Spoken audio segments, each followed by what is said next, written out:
Alors là, elle est splendide. C'est le modèle hybride Spider. Génial. Ouais, génial.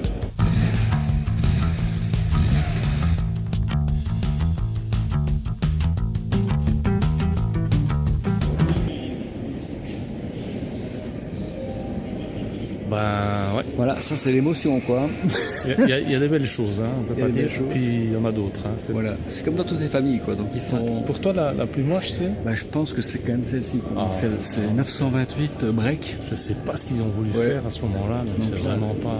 Et moi je me rappelle gamin, c'était à l'époque où j'avais une vingtaine d'années, je pense. À la fin des années 70, fin des années 80. Et il y avait une légende urbaine qui disait que c'était pas une vraie Porsche, que c'était pas un vrai moteur Porsche à l'intérieur, tellement les gens la dénigraient. Alors je sais pas si c'était que le moteur, mais le reste, ça ne faisait pas non plus. Ouais, bon maintenant il faut...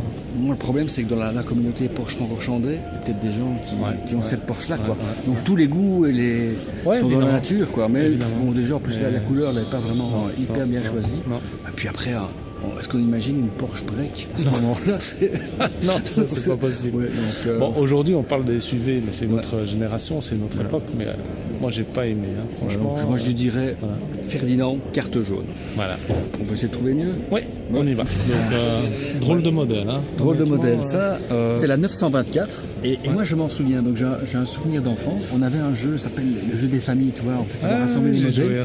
Et bien maintenant c'est un modèle que personne n'identifiait vraiment ça à Porsche. Donc il fallait vraiment être un expert pour compléter sa série et comprendre que la carte manquante, c'était cette voiture-là. Quoi. Et toi, tu me disais que tu avais...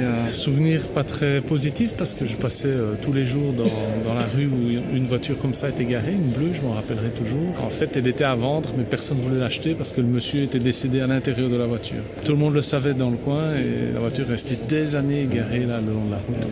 Voilà, c'est le seul souvenir. Ce modèle-là, était peut-être bleu avant, et finalement, ils ont réussi à truander, ils ont réussi à la vendre ici. Ils ont pivoté. On appelle ça comme ça avec les startups. Oui, voilà, exactement. C'est assez étonnant parce que je me disais que ni l'arrière ni l'avant ni le côté ressemblent très fort à une Porsche, mais elle est quand même différente. Quoi. En plus, elle est hybride. Alors moi, la question naïve que je me posais, parce que moi, si j'achète une Porsche, c'est pour avoir le bruit. Quoi. Ah oui. Et toi, tu me disais qu'ils ont probablement trouvé une astuce pour que quand ce soit le mode électrique, ça fasse autant de bruit. Ah bah j'espère bien pour les propriétaires, sinon c'est un peu moche. Et il a deux sorties externes qui sont dirigées vers le haut et je pense qu'elle doit avoir un vachement beau bruit. Hein. Elle est magnifique. Je suis assez surpris que la communauté ne réponde pas à cette question, de savoir comment, si le bruit existe quand c'est en mode électrique, et s'ils ont réussi à reproduire le bruit Porsche. Quoi. Ouais. Parce que moi, c'est curieux de le savoir. Une bagnole qui ronronne pas comme une Porsche, c'est pas une Porsche. Quoi. Ah bah non, ce n'est qu'une Ferrari. Voilà. C'est minable. Bon, nous étions copains jusque-là. Ah oui, jusque-là, c'est vrai, j'ai oublié tes convictions profondes.